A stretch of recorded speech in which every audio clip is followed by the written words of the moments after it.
When going through the early history of Blockies, it can be hard to see where they went from the Rise of the Beast Classic class to the G1 inspired Galaxy version. They feel like entirely different lines with different philosophies. However, many of the hallmarks of what would become the Galaxy version can be found in the Classic class as long as you're willing to look at the smaller bots, like Arcee and Mirage here. In many ways, Mirage and Arcee feel far more familiar to someone who is more used to the later days of Blokees. Their more colorful bodies, simple aesthetics, and more streamlined builds all lend themselves more to the traditional Blokees. However, there are still clear growing pains here, especially in Arcee. But I would also go so far as to say that if we're one to want to go back and see some of the Rise of the Beast Classic class, Mirage and Arcee are perhaps the two best kits to pick up to mix into your other Galaxy version Blockee sets. Looking at Arcee first, she has a great deal going for her. A striking color scheme resonates with the eye. It's easy to find her on the shelf because she pops at you. I put that down to the wonderful design of the Rise of the Beast Arcee. And as a happy side note, this does scale well with Studio Series figures. If you would like to remove the Core Class Studio Series Arcee and replace it with this one, she still looks really well with Studio Series Voyagers and Deluxes. Past that, you can see the detail here also would work on a movie shelf. Not exactly with Blockies, but the movies, yes. Articulation is solid, all things considered. Ball joint at the head. You have a ball joint at the shoulder, and a swivel at the upper arm that we'll get back to. Well, I guess not. We're discussing this now. Unfortunately, Arcee has an issue with the joints being a bit too stiff. But there's also a hinge at the elbow, a ball joint at the hand, a ball joint at the hip, a swivel, and a hinge at the leg and knee, and a ball joint here at the foot. But going back up here, trying to move the arm as opposed to the shoulder can often result in the shoulder popping out of place. Past that, you might notice that she has incredibly thin arms, hands, and feet.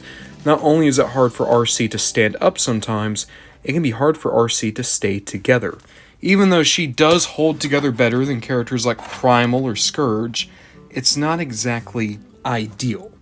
Even worse, her feet are so small that she actually lacks a port to use with the figure stands.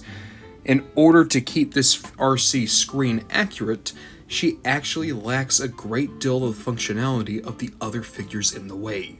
She does still scale quite well with other G1 Blockies, especially Ultra Magnus. However, she is not G1, and up until Alita 1 of the Transformers 1 Classic Class Wave, she was the only female character from Blockies, period. The issues I discussed with Arcee do not exist for Mirage, and Mirage has all the strengths of Arcee plus a few unique to him. In terms of articulation, he has a ball joint at the head, a ball joint at the shoulder, a swivel and a hinge here in the elbow, ball joint at the wrist, swivel at the waist, ball joint at the hip, swivel and hinge at the knee, and ball joint at the foot. Mirage's design and cavalier attitude from the movie have transitioned incredibly well into Blockies, and he scales well with your Galaxy version. Though he does stand a bit taller than most, I figure that the scale works well enough. The design, on the other hand, not so much. Aesthetically, Mirage does clash, but he comes closer than anyone aside from Arcee to blending in. In terms of accessories, Mirage comes with a 2-piece display stand, 2 clenched fists for holding a gun, 2 pointing hands for finger guns, 2 splayed open hands, the gun, 2 energy effect parts, and a shoulder joint to aid him in reaching across his torso. Though the extra shoulder joint can be very unsightly straight on, with a simple movement of the body, you're able to conceal it well and give you more personality for the toy in general.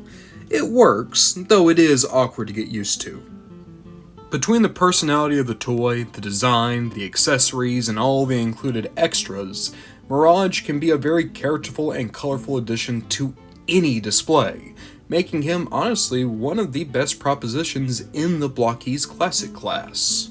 That said, Arcee is no slouch in the accessory department. She comes with a display stand, as well as a flight stand and a connector to her torso, 2 guns, a shoulder joint, and energy effects.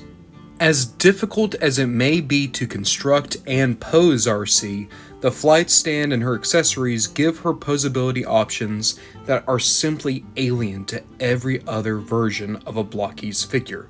And I checked, the flight stand cannot be used on anyone else, not even the Seekers, due to how thin the prongs are. It was made for Arcee and only Arcee, giving her a completely unique display option. What I say at the beginning of the video still holds true. Arcee and Mirage, I believe, are the best figures from the Rise the Beast classic class that at least I have messed with. Mirage feels the most on point compared to other Blokees figures. Arcee is still entirely unique, but still has enough of the familiar to be welcome. Whereas Primal and Scourge were hurt by how much of a sore thumb they could be in the collection, Arcee and Mirage fit into the modern Blokees, and even more importantly, you can see many of the ideas that would go on to inform the rest of the line right here in these two little kits.